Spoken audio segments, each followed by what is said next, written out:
Oh, Andrew. That's a great topic. Personally, I love using the Pomodoro technique, 25 minutes of focused work followed by a 5-minute break. It keeps me from getting overwhelmed and helps maintain my productivity. Nice. I've heard about that one before, but never really gave it a go. How do you make sure you don't start your breaks too early? That's a good question, Andrew. One trick is to set an alarm for the end of each session so you can stay on track. And when the break time comes, try not to check emails or social media, just step away and take that mini vacation. Makes sense. For me, it's all about lists.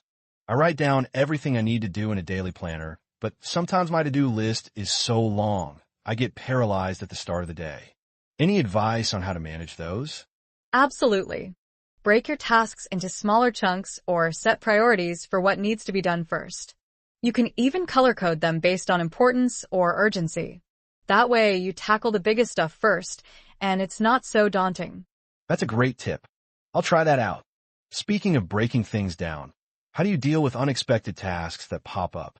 Good question. For those, I keep a separate urgent list for anything that can't wait. Then I adjust my regular to-do list accordingly. It helps to have some buffer time built into your schedule, just in case. Smart move. Another thing I struggle with is staying motivated throughout the day. Any tips on keeping up the energy? Definitely. Short breaks are key. Taking a walk or doing a quick stretch can help. Also, try listening to music or podcasts that energize you. It's like getting a little mental boost without even realizing it. Love those ideas. And what about tracking progress? I feel like sometimes I lose sight of how far I've come if I don't keep tabs on my success.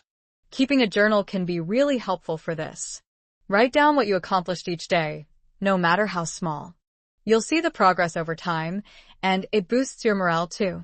That's such a great idea. I think I need to start doing that. Thanks, Ava.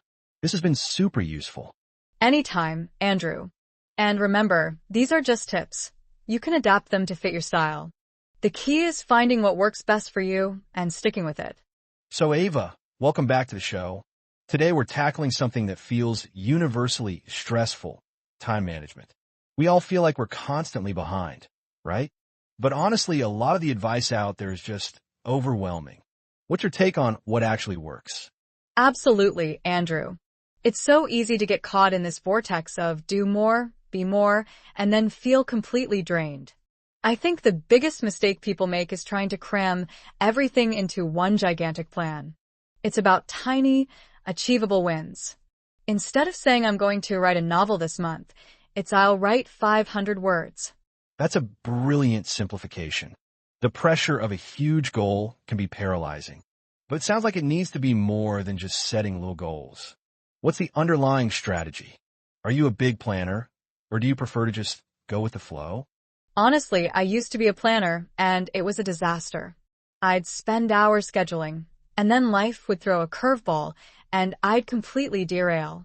Now, I operate on a core system, the Eisenhower matrix. You know, urgent/important? It's surprisingly powerful. The Eisenhower matrix, I've heard of it, but I don't think I've really utilized it properly. Can you break that down for our listeners? What categories are we talking about? Sure. You have 4 quadrants. 1 is urgent and important, things you have to do immediately. 2 is important, but not urgent. That's where you want to spend most of your time, planning, strategizing, building relationships. 3 is urgent, but not important. These are distractions, emails, interruptions. And finally, 4 is neither urgent nor important. Social media scrolling, pointless meetings.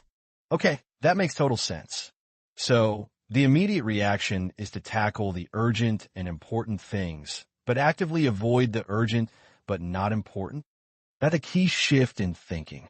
What about scheduling? Do you still block out time, or is it purely based on this matrix? I do schedule, but smartly. I block out focus blocks for my most important tasks, usually the stuff from the important but not urgent quadrant. And then I build and buffer time between those blocks, 15 to 20 minutes, just to prevent burnout and give my brain a reset. Buffer time. That's something I definitely need to incorporate.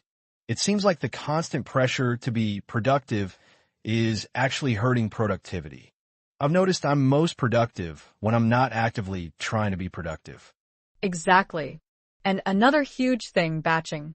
Instead of checking emails every 5 minutes, I'll designate 2 or 3 times a day to deal with them. It's so much less disruptive. Batching is a really clever concept. I've experimented with that before, but I always felt guilty when I wasn't responding immediately. Is there a way to overcome that feeling? There is. Schedule a specific time to catch up on emails and then stick to it. Treat it like an appointment you can't miss.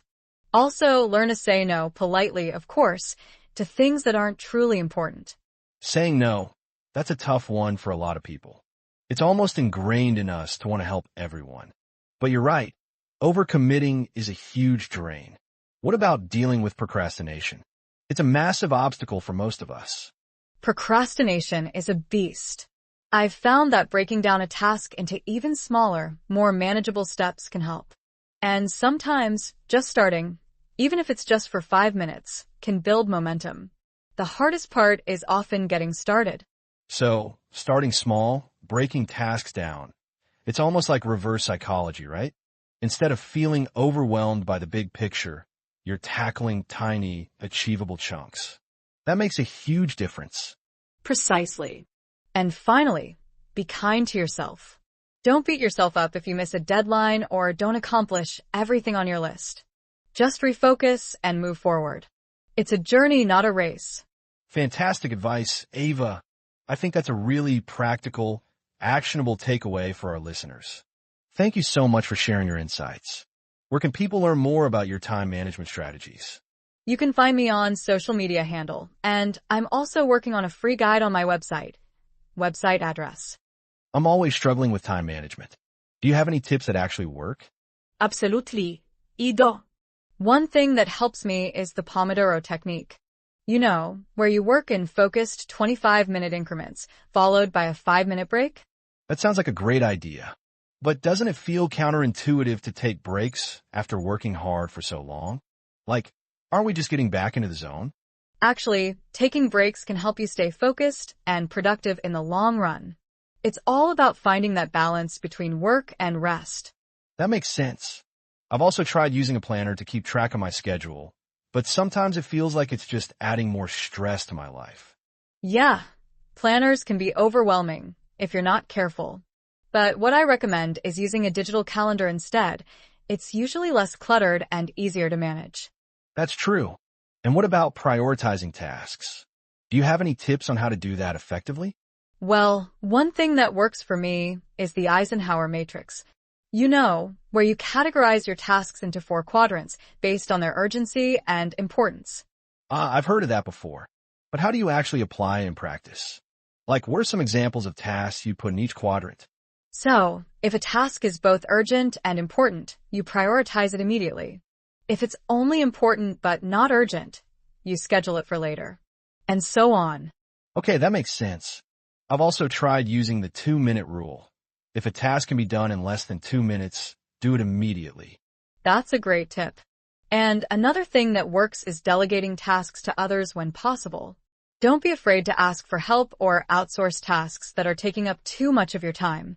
Absolutely. I've been guilty of trying to do everything myself.